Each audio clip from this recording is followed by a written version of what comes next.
যারা নামাজের ওয়াজ করে, রোজার ওয়াজ করে, হজের ওয়াজ করে, যাকাতের ওয়াজ করে, আপনি তাকায় দেখেন তাদের কারো বিরুদ্ধে মামলা হয় না, জেলে যাওয়া লাগে না, আরামে থাকে। আর যারা দিন কায়েমের ওয়াজ করে, এমন আলেমরা ডজন ডজন মামলা লইয়া, কোরআনের কর্মীরা নিজের ঘর বাড়িতেও গত 15 বছর ঘুমাতে অনেকেই পারে নাই। 50টা মামলা, 100টা মামলা দিছে, এমন কোরআনের কর্মীও আছে। খবর নেন না এলাকা, ও কি দোকানে বাকি খাইয়া টাকা মাইরা দিছে? লোকটা কেমন? বলছে না না, লোক খারাপ না। ও কি মানুষের কাছে সাদা চায়, সাদাবাজ?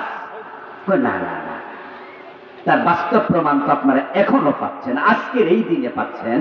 দেশ যখন অগাস্টের 5 তারিখে স্বাধীন হলো নতুন করে, 5 তারিখ থেকে আজকের এই দিন পর্যন্ত 5 মাস তো হয়ে গেল প্রায়। আজকে কয় তারিখ? 1 তারিখ। কালকে 5 মাস হয়ে যাবে নাকি? এই 5 মাসে বাংলাদেশে কোন কোরআনওয়ালা কারো কাছে সাদা চাইছে? না। ইসলামের পক্ষের লোকেরা চাঁদাবাজি করে না, তারা চাঁদা চায় না। কিন্তু বাংলাদেশে চাঁদাবাজি কি বন্ধ আছে না চলতেছে? কারা করতেছে? আরেক দল। মানে আগে করছে এক দল, ওরা ফলানোর পরে ট্রান্সফার হয়ে আইছে আরেক দলের কাছে। কিন্তু ইসলামওয়ালা, কোরআনওয়ালা কেউ চাঁদা চায় না, এটা হতে পারে না, কারণ তারা আল্লাহকে ভয় করে। আমার প্রিয় ভাইয়েরা, যে 5 জন নবীর আলোচনা আসলো, 5 জন মারি খাওয়া নবী।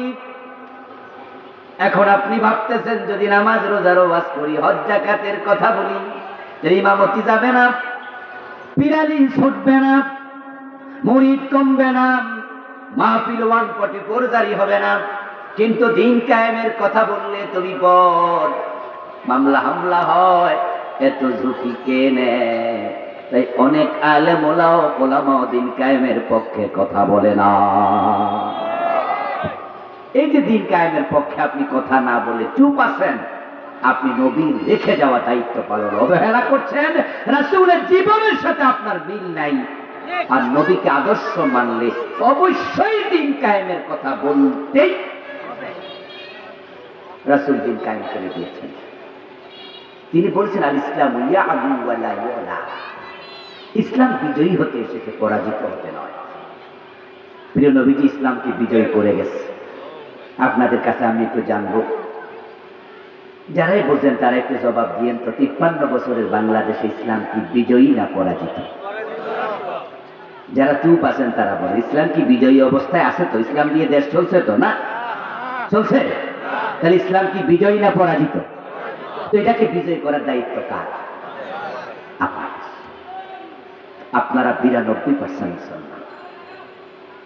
এবার বলুন তো, সমাজ যদি কোরআনের আইন আসে, ইসলাম বিজয়ী হয়, মুসলমানদের জন্য লস না লাভ?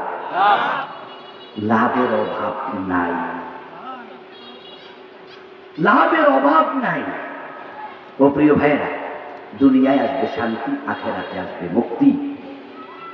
এই দেশে যদি শুধুমাত্র আল্লাহর আইনে চোরের হাত কাটার আইনটা চালু করা যায়, গত 15 বছর যারা দেশের টাকা চুরি করে বিদেশে পাচার করছে, ওদেরকে ধরে ধরে হাত কাটা শুরু করা যায়, 100, 200, 500 বড় বড় দেশদ্রোহী চোরদের হাত কাটা যায়, আগামী 50 বছরের নেতারা ভয়ে আর চুরি করবে না। দেশটা সোনার বাংলা হতে 2 যুগ লাগবে। আমাদের দেশের মতো নেয়ামত প্রাপ্ত দেশ পৃথিবীতে কম আছে।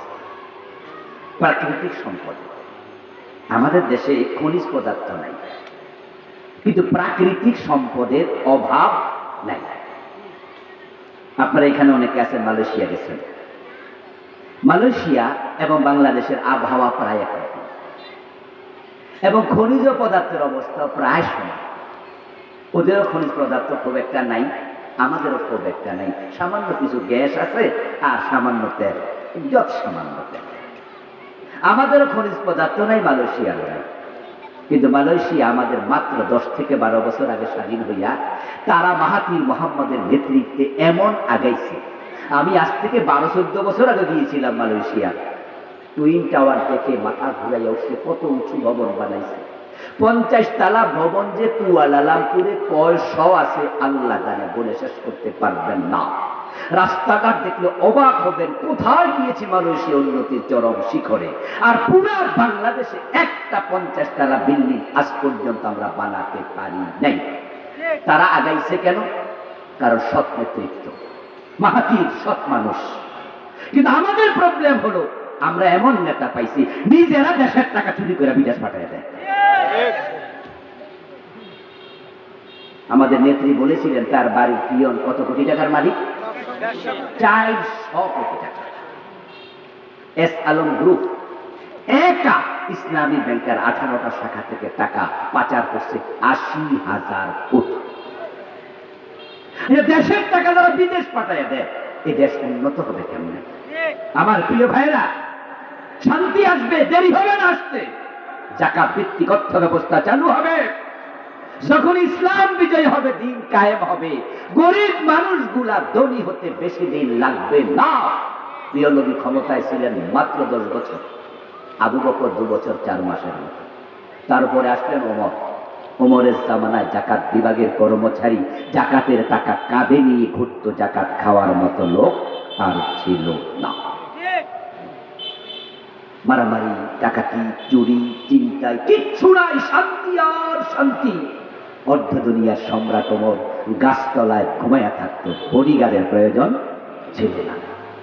ঘরের দরজা খুলে মানুষ ঘুমাবে, চুরি নাই। কেন মানুষ চুরি করবে? অভাব তো নাই। হযরত আলী রাদিয়াল্লাহু তাআলার একটি কথা, তোমরা চোর ধরে হাত কাটার কথা শুনে ভয় পেও না। হাত তো কাটবে সেই চোরের যেই চোর অভ্যাসগত কারণে চুরি করে। যে অভাবের কারণে চুরি করে তার হাত কাটা হবে না।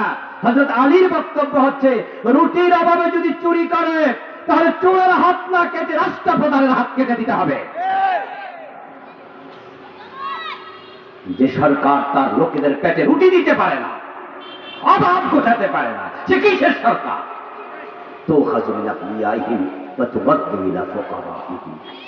ইসলাম জাকাত ভিত্তিক অর্থ ব্যবস্থা চালু করেছে। রাষ্ট্রপ্রধানের দ্বিতীয় দায়িত্ব আপনার আকামুস সালাহ ওয়া আতাউজ যাকাত, চারটার মাঝে দ্বিতীয়টাই হচ্ছে যাকাত। যাকাত যখন দরিদ্রের থেকে তোলা হবে, গরিবের মাঝে দেয়া হবে, পরিকল্পিতভাবে যদি যাকাত খরচ করা হয়, তাহলে দারিদ্র দূর হতে বেশি দিন লাগবে না, দুনিয়ায় শান্তি আসবে। আর যদি আমরা দিন কায়েম করি, ইসলাম মানা সহজ, আখিরাতে মুক্তি আসবে। তাই তো বনি ইসরাইলের সকল নবীকে আল্লাহ নেতা বানিয়েছেন।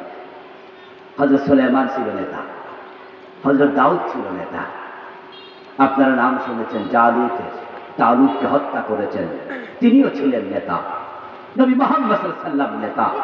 আল্লাহ অতীতে অসংখ্য নবীকে নেতৃত্বের জায়গায় বসিয়েছেন। ইসলাম শাসন করতে এসেছে, শাসিত হতে আসেনি। এই জন্য আসুন আমরা কোরআনের দিকে গিয়ে যাই। বাংলার এই জমিটাকে আমরা দিন কায়েমের জন্য উর্বর ভূমিটাকে কাজে লাগাই। উর্বর ভূমি এখন 5 তারিখের পর থেকে এই দেশে দিন কায়েমের সমূহ সম্ভাবনা দেখা দিয়েছে। যদি আলেমরা দিন কায়েমের ব্যাপারে এখনো একমত হয়ে যায়, আমার বিশ্বাস হতেও পারে আগামী সংসদে কোরআন ঢুকে যাবে ইনশাআল্লাহ। আপনাদের একটু জেগে উঠতে হবে। আলেমদেরকে বলুন, আপনাদের আত্মীয় স্বজন আছে, নিজেদের পরিজন প্রিয়জন আছে, যে আপনারা এক হয়ে যান। আর আলেমরা যদি এক হয়ে যায়, আপনারা নারে তাকবীর আল্লাহু আকবার বলে আলেমদের সাথে এক হয়ে যাবেন ইনশাআল্লাহ। আমরা যদি সবাই বলি কোরআনের পক্ষে আমরা আসলাম, সরকার যাবে কোথায়? আমরা তো 92% মুসলমান। দিন কায়েমের জন্য কোরআন মুক্তি হওয়া লাগবে। ডক্টর কামাল মিয়ার লেখা এই সংবিধান আমাদেরকে শান্তি দিতে পারে না। 53 বছর আমরা দেখেছি এটা ধর্মনিরপেক্ষ সংবিধান। এই সংবিধানটাকে সরাইয়া আমরা সরাসরি আল্লাহর কোরআনটাকে সংবিধান বানাতে চাই, তাহলে শান্তি চলে আসবে। এই জন্য আসুন না প্রিয় ভাইয়েরা, কোরআন পড়ি, কোরআন বুঝি, আল কোরআনের সমাজ করি। আল্লাহর এই জমিনে আল্লাহর দিন কায়েমের জন্য আমরা সবাই একাত্ম হয়ে কাজ করি। কোরআন কোনো দলের না, ভাববেন না যেটা অমুক দলের। কোরআন কোনো ব্যক্তির না, কোরআন কোনো গোষ্ঠীর না, কোরআন সকল মুসলমানের। এই জন্য সাহাবারা যেমন একমত হয়েছিলেন, 1.5 লক্ষ সাহাবী, মাত্র 1.5 লক্ষ সাহাবী। রাসূলের 23 বছর নবুয়তের জিন্দেগি, আর আমাদের বাংলাদেশ 53 বছর মানুষ আছে মুসলমান 16 কোটি। 16 লক্ষ সাহাবী পারলে আমরা 16 কোটি মুসলমান কেন পারবো না? পারতেই হবে। জমিন তার, আইন চলবে শুধু তার। দিন যদি আসে শিরিক কমে যাবে, বেদাত কমে যাবে। এই দেশে এখন মাজার পূজা এত বাড়া বেড়েছে, এই মাজারের কারণে অসংখ্য মুসলমান ঈমান হারাচ্ছে। বিভিন্ন জায়গায় মাজার বানায়া বানায়া সেজদা দেয়, এমন মাজার আছে না নাই? এই এলাকাতেও খুঁজতে পাবেন যে মাজারে সেজদা দিচ্ছে দিনে দুপুরে প্রকাশ। ঈমান হারা হচ্ছে মানুষ, রাষ্ট্রীয়ভাবে প্রমোট করা হয়, বেদাতের আখড়া হয়ে যায় কোনো কোনো এলাকা। ইসলাম যখন আসবে এই সবগুলো বিষয়কে সামনে রেখে আমরা একটি সুশৃঙ্খল শান্তির বাংলাদেশ গড়ে তুলব। আল্লাহ তাআলা দুনিয়ার শান্তি আখিরাতে নাজাতের ওসিলায় আমাদের সকলকে আল্লাহর দ্বীন কায়েমের জন্য ঐক্যবদ্ধ হওয়ার তৌফিক দান করুন বলি আমিন।